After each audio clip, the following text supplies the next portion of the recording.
Good day, everyone. Today, I will be discussing the second part of Chapter 13, Real Options and Other Topics in Capital Budgeting, specifically the flexibility options, comparing mutually exclusive projects with unequal lives, and the optimal capital budget. Flexibility options. Flexibility option is an investment that permits operations to be altered depending on how conditions change during a project's life. It means that before you implement your project, you have already forecasted or projected your target market and customers according to the existing demand or need. As time or years pass, people's demand change, hence affecting your project investment. So this is where flexibility option comes in, wherein your operations must be open and can adapt change in order to deliver what is in demand or needed. So there are two types of flexibility options, the input flexibility and the output flexibility. An example for output flexibility is car manufacturers prefers to construct a more costly auto assembly plant that can produce various car types rather than cheaper plant that is configured to produce a single car type. Auto assembly plants have an option to have their assembly plant configured to just one type of car, which can be a sedan, hatchback, crossovers, pickups, SUVs, and others with the highest demand. In this sample, we will assume sedan with the highest demand and the type of car their assembly plant can manufacture, so they can minimize their construction cost. However, if SUVs will have the higher demand on the following years, they cannot produce the model should the demand shift. They have the option to construct a more flexible assembly plant wherein they can manufacture multiple car types but with a higher construction cost. Electric utilities are a good example of building input flexibility into capital budgeting projects. Their plants generate electricity by either burning coal, oil, or natural gas. Prices of these supplies change over time. They have the option to switch sources depending on market price by building a more flexible plant where they can quickly change their sources to another, however at a higher construction cost. Although flexibility option requires more cost, benefits can be seen in the long run as it reduces risk and increases the expected NPVs. Comparing mutually exclusive projects with unequal lives. It is choosing between two mutually exclusive projects with different lives. An adjustment may be necessary.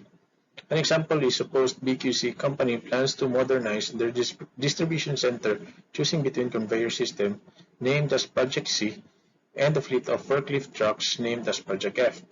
From the table in the traditional analysis, it can be seen that Project C appears to be the better project as it has the higher NPV when discounted at 12% WACC. However, traditional analysis is incomplete as it does not show the same lifespan of the projects.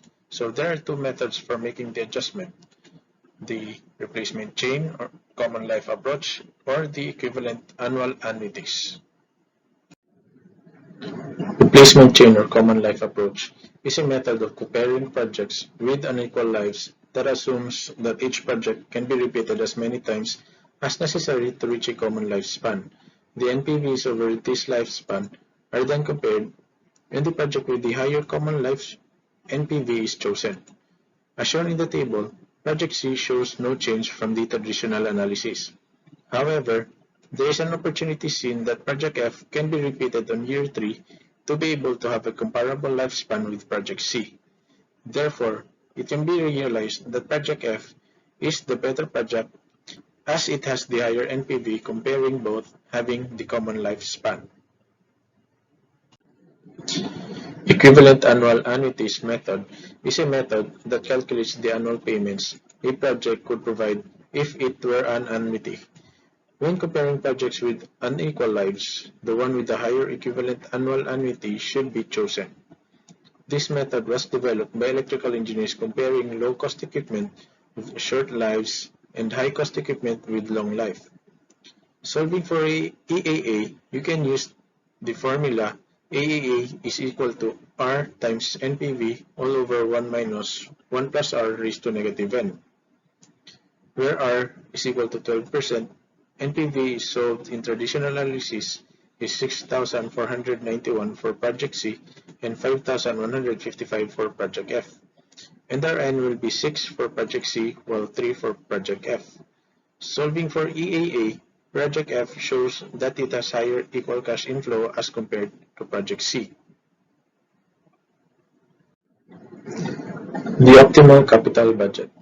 It is the annual investment in long-term assets that maximizes the firm's value.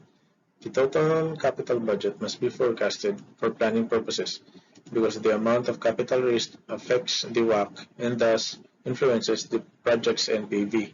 So before implementing a project, the capital budget must be established. To illustrate the process of optimal capital budget in practice, we will use Automotive Products Incorporated, or API, a manufacturer and distributor of auto parts. So step 1.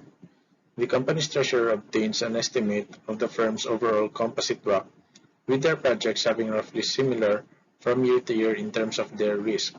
From previous chapter, composite WACC is based on market conditions, the firm's capital structure, and the riskiness of its assets. Step 2. The corporate WACC is scaled up or down for each of the firm's divisions to reflect the division's capital structure and risk characteristics. In this sample, API assigned a factor of 0.9 for their low-risk replacement battery division and a factor of 1.1 for its auto frame division, of which their current market are new car manufacturers and with stiff competition, with the corporate cost of capital determined to be 10.50%. Therefore, the cost of capital for the battery division is 0.9 times 10.50% will be 9.45%, while the cost of capital for frame division is 1.1 times 10.50% will be 11.55%. Step 3. Financial managers of each division of API will then estimate for the relevant cash flows and risk of each of their potential projects. Estimated cash flows should explicitly consider any embedded real options, which include opportunities to repeat the projects at a later date. Within the division, projects are then classified as either low risk with a factor of 0.9, average risk with a factor of 1, or high risk with a factor of 1.1. Computed in step 2, the cost of capital for battery division is 9.45% and 11.55% for the frame division. For the low-risk project and battery division, the assigned cost of capital is 0.9, so times 9.45% will be 8.51%. And the high-risk project in the frame division is 1.1 times 11.55% will be 12.71%. So in this step, you can see that the lower the risk the project is, the lesser the cost of capital will be assigned, thus resulting to higher NPV. Step 4. Each project's NPV is then determined. Using its risk-adjusted cost of capital, the optimal capital budget consists of all independent projects with positive NPVs, plus those mutually exclusive projects with the highest positive NPVs. In this sample, it is assumed that the estimated optimal capital budget of Automotive Products Incorporated will be able to obtain financing for all its profitable projects, assuming that API is a large mature firm with good track records, where banks and financial institutions not only consider profits of borrowers for their payment, but also having a good history of how the firm or the company handled their debt transactions. Other circumstances may arise if you have limited capital budget, especially if you are a startup business with an unknown reputation. Capital rationing.